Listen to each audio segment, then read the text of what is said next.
Okay, that's all I have for COVID. Do you have anything else? No.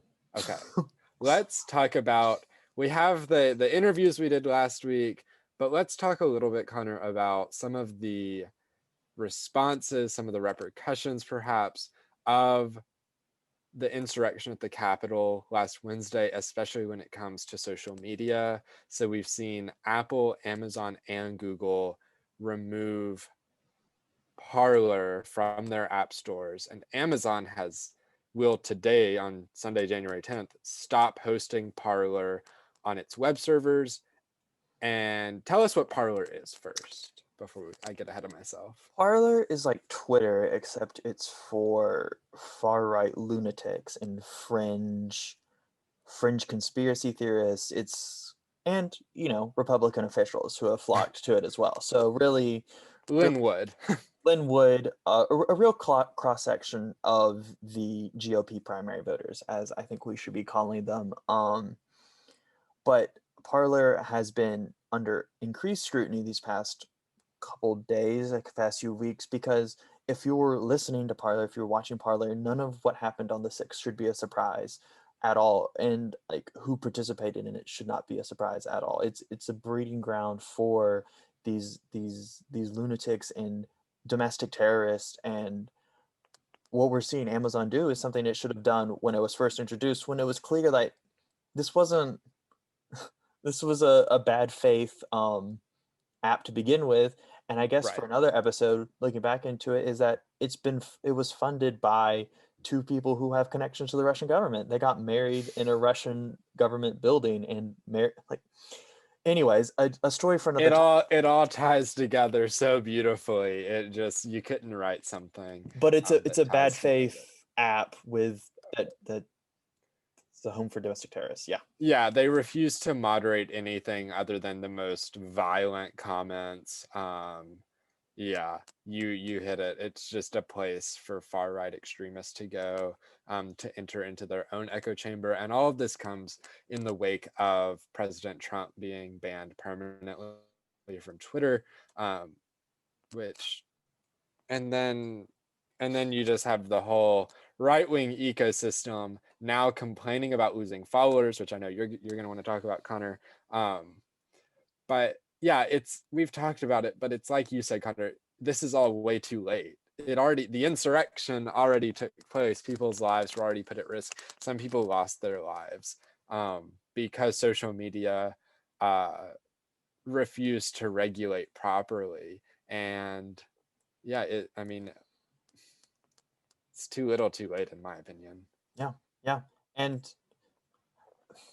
part of me, I don't want to sound cynical, but part of me thinks you may not have seen this decisive action from these social media companies if Democrats didn't win control of the Senate, if there wasn't a real pressure um, on them to self-regulate before the Democrats did. And, Right. sad but Yeah. true, but And I don't think we spoke about this with Professor Moffett, but with Democrats winning control of the Senate, that means each committee will now be chaired by a Democrat, which means a Democrat gets to control investigations, what kind of legislation is produced. There's a huge power that comes with the majority.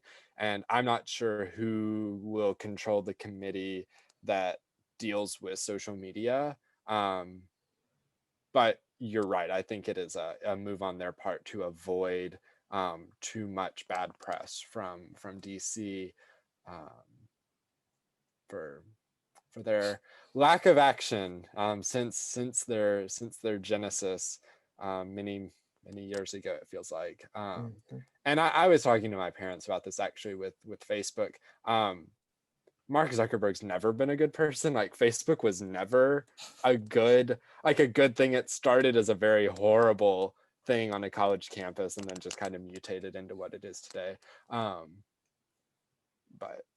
anyway, Yeah. Watch The Social Network. watch this. Yeah, that's right. I need to figure out what in that movie is truth and what's not before I get too far into my hate for him.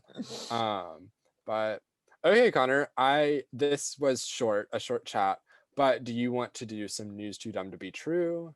I do. Okay. My news too dumb to be true is seeing Republican congressmen, congresspeople, Republican influencers complain on Twitter about how they've lost thousands of followers in the wake of Twitter banning QAnon accounts and these domestic terrorists, like we mentioned. So, maybe they could pay attention more to like the 4,000 people that died in the 2 days between Twitter taking this action and the Capitol insurrection from coronavirus. Maybe that might have changed their minds more than losing these fringe followers on their accounts. Like, don't complain. Like, it's not that big of a deal.